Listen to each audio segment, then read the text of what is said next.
Good morning. I'd like to welcome you to my downstairs workbench at my gunsmithing shop. I do a lot of custom rifle work down here, and today I'm bringing you down here to talk about the Remington Model 700 rifle. A little bit of background on the Model 700. It was first introduced in 1962. The first stainless steel edition of it came out in 1992. And they introduced factory muzzle brakes in 1996. There's a lot more to the history than that, but these rifles have been around for a long time, and there are so many different models that it would be difficult to cover it all, so I just thought I'd give you some highlights. The Model 700 comes in a lot of different variants. The three major variants that are worth noting are the ADL, which has a blind magazine, the BDL, which has a hinged floor plate, and the BDL DM, which has a detachable magazine. I don't have an ADL here to show you. A BDL would have this style hinged floor plate at the bottom, and then BDL DM has a detachable magazine just like this one right here, with these side pinch to remove style connectors. We have a couple of 700s here on the bench to show you. The one on the front here, this is a 700 SPS in 308 Winchester. It has mounted a 3-9 Nikon Buckmaster scope with a BDC reticle and a quick sling. That's actually my deer rifle. I've had it for as long as the SPS has been out. It has a nice parkerized finish to it, very weather resistant. It's been a fantastic rifle for me. Fantastic plastic stock. Very, very good weapon all around. Behind that we have the VTR. This is a little bit of an unusual weapon because it has a triangular barrel. Remington claims that this improves accuracy significantly. I'm not sure whether or not that's true. I do know that this particular VTR shoots very nicely. Very, very small groups. It mounts a Leapers. This is a 6-16 by 56 SWAT illuminated reticle mil-dot scope. Behind that we have a Model 700 varmint laminate stock. That has a laminated birch stock from the factory. That particular rifle has been upgraded with a factory muzzle brake, which you can see there. It has also been upgraded to a detachable magazine, and it mounts a Millet 10x50 illuminated reticle mil-dot scope. All three are fantastic weapons.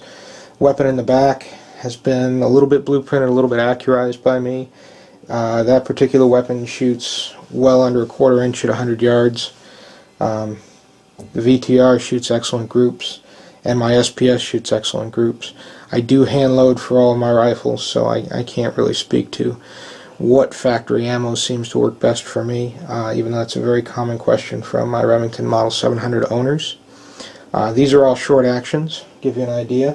This is a weapon I have in here for some work and some upgrade. This is a Magnum length action. This is a 300 Weatherby Magnum. It is an original Remington barrel and 300 Weatherby Magnum.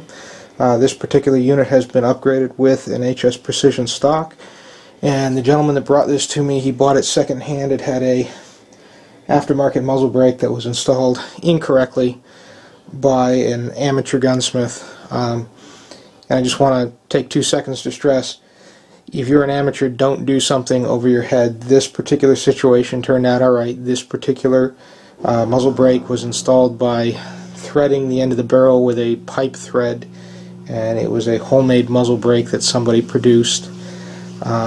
Bullets were actually nicking the edge of the muzzle brake but did not cause any major damage. We removed the muzzle brake. This particular weapon is here for a replacement muzzle brake. We're going to use the Vias muzzle brake. This muzzle brake is a multiple hole design. It will provide good recoil reduction with a minimum sound increase. This is chrome moly in the white. This barrel will be turned down, rethreaded, shouldered, and then the muzzle brake will be aligned very, very accurately with the bore of the rifle, installed, turned, and chamfered to match the barrel. This entire weapon is going to be stripped, reparkerized, and then they've asked me to install and tune this jewel trigger. That's an excellent product, and that rifle will be a beautiful out west sheep gun for my customer. Gives you an idea. Remington 700 has been around forever. There's a lot of them out there. A lot of people customize these. There's a lot you can do to them to make them better for you. The newer triggers, the trigger that's on my VTR on my SPS, are excellent adjustable triggers. You can see some of the adjustment available in the trigger guard. I don't know if you can see that one or not on the video, but there are some adjustments that are available on these. The older weapons, such as my 700 varmint laminate in 308. This has a much older trigger. This was built back in 1996, and this does not have any adjustments on the trigger. The trigger is still a good trigger, but it's definitely not the newer triggers. One of the things I have heard from customers over the years are comments regarding the fact that the Remington 700 is not a controlled round feed action. I have not had a problem with that. I've been hunting with it now for over 20 years. Control round feed action is an action that has a claw extractor that grabs the round before the round is physically put into the chamber.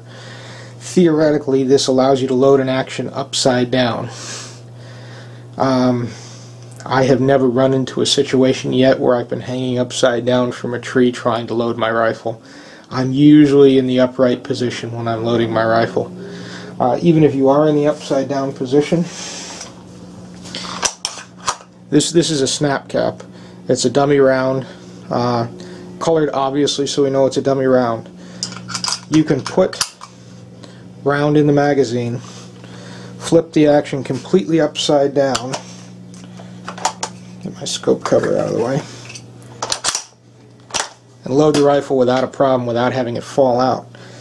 Where you do have a problem is if you try to double stroke these actions, which is to say you strip around, push it partially forward, and then for some reason retract the bolt. It will actually strip a second round. A controlled round feed rifle theoretically won't do that. If you're taking that sort of action of pumping the bolt back and forth, you have some other problems that you need to deal with. But I wouldn't let the fact that this is not a control round feed action mean anything to you.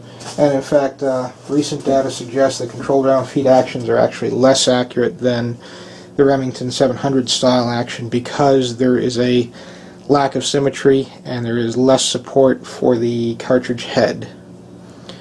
I'm going to show you a few targets for these rifles, and then we will take it outside and maybe we'll shoot the VTR and show you what it looks like. They're very accurate weapons again. I haven't seen too many bad ones off the shelf.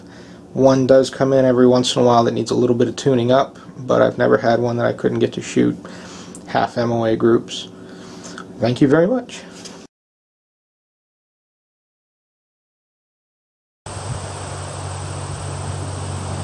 Okay, we're out here on the range with the Remington Model 700. This is VTR edition.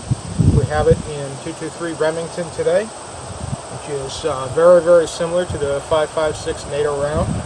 I've got a few full metal jacket 55 grain rounds for touch firing this weapon.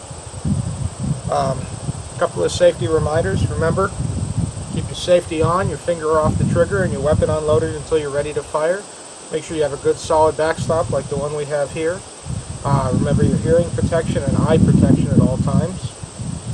And don't point at anything you don't want to shoot.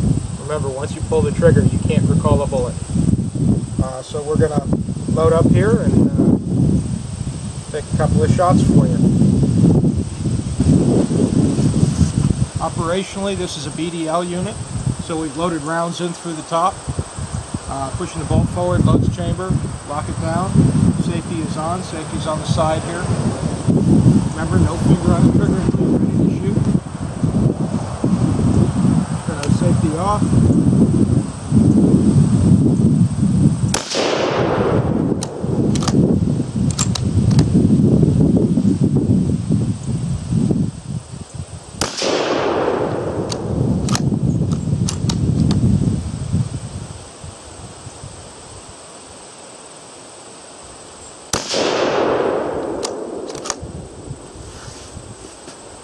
And that's the Remington Model 700. Thank you.